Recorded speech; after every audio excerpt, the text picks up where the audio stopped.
Assalamualaikum dan selamat sejahtera. Dalam video kali ini, cikgu akan terangkan tentang kata adjektif.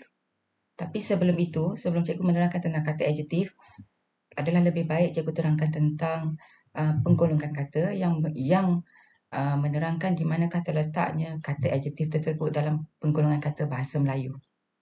Penggolongan kata dalam bahasa Melayu terbahagi kepada 4, iaitu kata nama, kata kerja, kata tugas dan kata adjektif.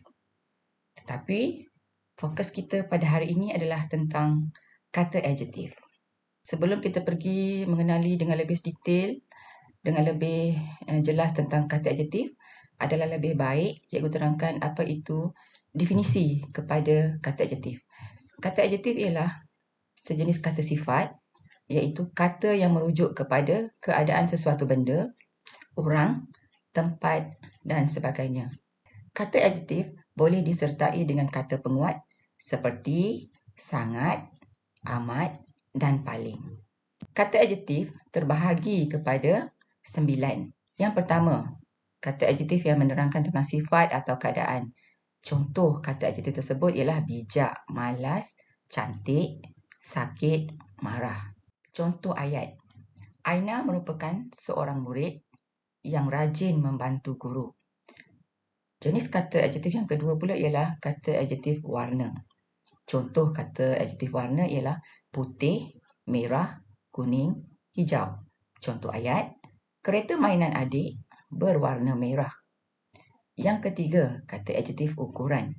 Contohnya ialah nipis, tinggi, besar, jauh. Contoh ayat, pokok rambutan yang ditanam oleh ayah masih kecil.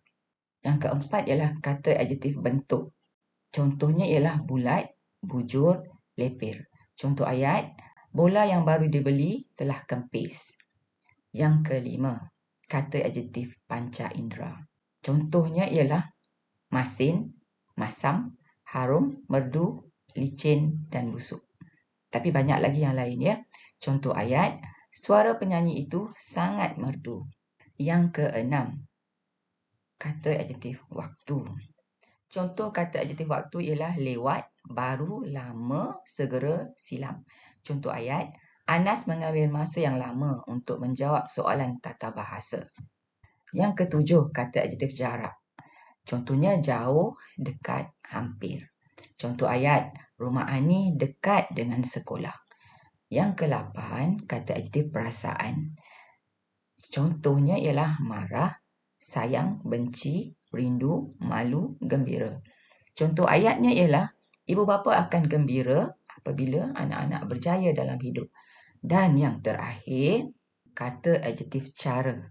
Contohnya pantas, deras, lambat, lincah, perlahan. Contoh ayat, arus air sungai di belakang rumah Atuk sangat deras.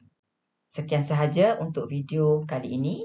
Semoga kamu semua faham apa yang cikgu sampaikan dan perlu ingat serta hafal apa itu kata adjektif.